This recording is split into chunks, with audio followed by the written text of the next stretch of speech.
Assalamualaikum warahmatullahi wabarakatuh. Waalaikumsalam warahmatullahi wabarakatuh. Perkenalkan, saya Salsabila Muhammad. Saya mahasiswa Politeknik Kaltara, jurusan D3 Keperawatan. Jadi, saya di sini akan melakukan penyuluhan tentang eklamsia. Ibu-ibu di sini ada yang udah tahu eklamsia apa belum? Belum. Apa sih eklamsia itu? Eklamsia adalah suatu kondisi medis yang serius yang berpotensi fatal yang terjadi pada ibu hamil atau melahirkan. Kondisi ini ditandai dengan kejang-kejang yang tidak terkendali. Adapun jenis-jenis eklamsia di sini ada eklamsia ringan, eklamsia sedang, eklamsia berat, eklamsia dan preeklamsia dengan komplikasi. Kemudian faktor resiko. Di sini ada faktor resiko eklamsia. Yang pertama ada usia ibu. Ibu yang berusia di bawah 20 tahun atau di atas 35 tahun memiliki resiko terkena eklamsia. Yang kedua ada kehamilan pertama. Ibu yang hamil untuk pertama kalinya memiliki resiko terkena eklamsia. Kemudian ada riwayat keluarga. Ibu yang memiliki riwayat keluarga dengan eklamsia dapat berpotensi tinggi terkena eklamsia. Kemudian ada kondisi medis. Ibu yang memiliki kondisi medis seperti hipertensi, diabetes, atau ginjal memiliki resiko lebih tinggi terkena eklamsia. Kemudian ada kehamilan kembar dan obesitas. Lanjut ada tanda dan gejalanya. Tanda dan gejala penyakit eklamsia ada tekanan darah tinggi, tekanan darah yang melebihi 140 per 99 mmHg. Kedua ada proteinuria, adanya protein dalam urin. Ketiga edema, keempat sakit kepala, kelima penglihatan kabur, mual dan muntah, sakit perut, kejang-kejang, kehilangan kesadaran, napas cepat dan denyut nadi cepat. Kemudian ada pengobatannya. Pengobatan di sini ada dua pengobatan, secara medis dan secara non medis. Secara medis seperti mengontrol tekanan darah menggunakan obat-obatan, mencegah kejang-kejang menggunakan obat-obatan, kemudian mengurangi gejala menggunakan obat-obatan. Kemudian di sini ada pengobatan non medis seperti istirahat, pantau tekanan darah dan pantau janin. Kemudian ada perawatannya. Perawatan sebelum kehamilan seperti pemeriksaan kesehatan, pengelolaan berat badan, pengelolaan tekanan darah.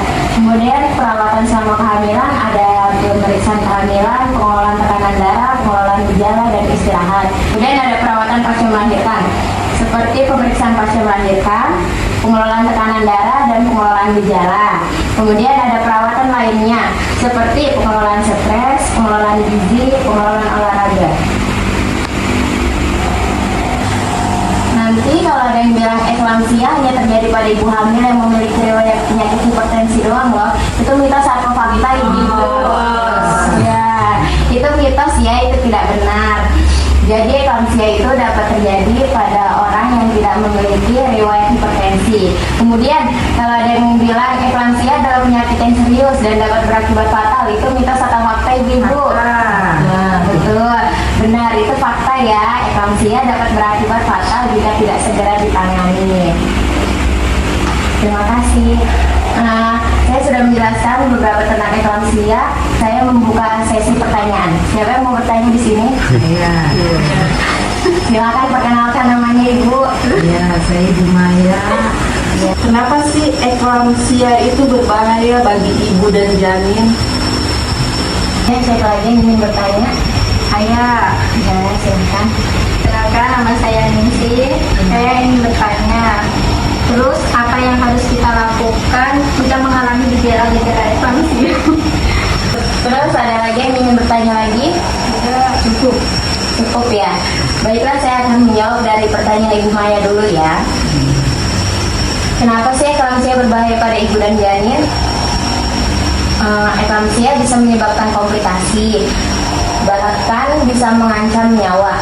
Bayangin, eklamsia kejang-kejang mendadak bisa menyebabkan ibu terjatuh, cedera, dan tidak sadar, membuat pertumbuhan janin terhambat karena aliran darah ke plasenta kurang. Alhasil, janin kekurangan oksigen dan nutrisi. Sudah jelas, Bu? Iya. Baik, saya akan menjawab pertanyaan dari Ningsih. Apa yang kita lakukan jika mengalami gejala-gejala eklamsia?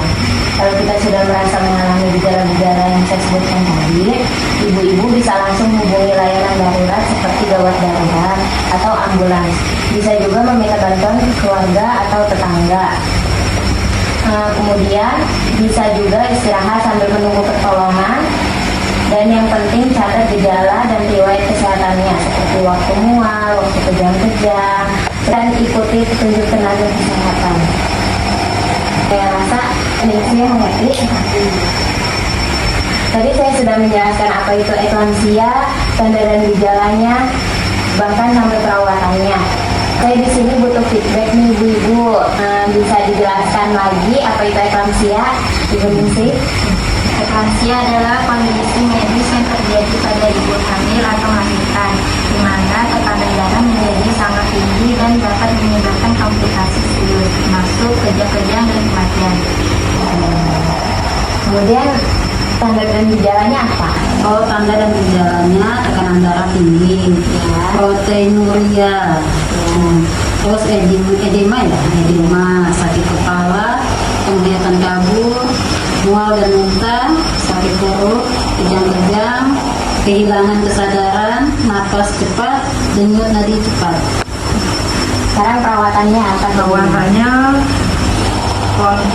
kontrol prenatal teratur, pola makan sehat dan bergizi seimbang, istirahat yang cukup, olahraga teratur, menghindari stres berlebihan, menjaga berat badan, diam, tidak merokok dan tidak mengkonsumsi minuman beralkohol. Ya, bagus. Saya rasa ibu-ibu di sini sudah paham apa itu eklamsia, tanda dan gejalanya, bahkan sampai perawatannya. Jadi saya sudahi penjelasan saya ini. Jika ada kekurangan kata atau kesalahan kata, mohon dimaafkan. Assalamualaikum warahmatullahi wabarakatuh.